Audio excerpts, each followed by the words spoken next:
The name of the book that Damien Duffy and I are co-editing is Black Comix, and that's C-O-M-I-X, like the co-mixing of image and text. And the subtitle is Afro-American Independent Comics Art and Culture, And so it's an art book about basically the independent Black comics movement that's kind of been jumping off since the mid-90s recently. It's covering like that spectrum from when like Turtell was taking around the comics to different spots and that particular area and how it turned into like the conferences and actually inspired all the young artists that we're working with right now. The history of the Black image in the comics medium has been very problematic.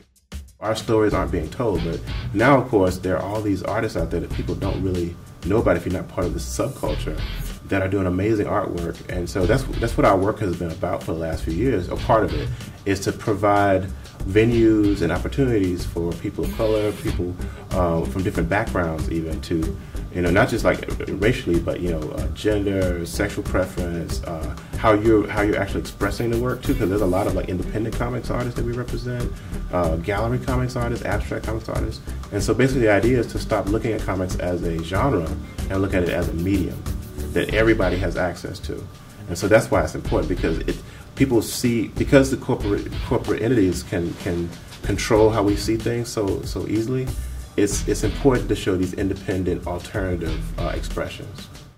When I'm looking at like this idea of Black comics, not only are we looking at the people who are creating them, but also how it's showing the diversity of the Black experience, I think. Because you can be an African-American comic book creator and create a comic book about a white character, or an Asian character, or a gay character, whatever. It doesn't necessarily have to be about Black people. I think it's two-pronged. It's the people who are making them, and then the stories that they're trying to tell. And I think that if it's trying to broaden the diversity of the African-American experience, I think that could be a really good basis for the idea of what Black comics are. This particular book is focused a lot on Black characters and Black creators, and we didn't want to quote-unquote ghettoize it like that, but we wanted to make sure that that when we pitched the book, that the publisher was interested in it and that they would want to put it out there.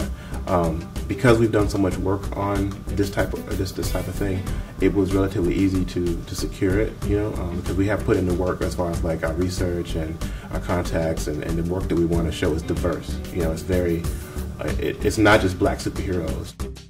I think that people get so caught up with this idea of expressing the Marvel DC superhero genre that they forget that our experience is vast, and it's an important history that we can actually share through this comics medium.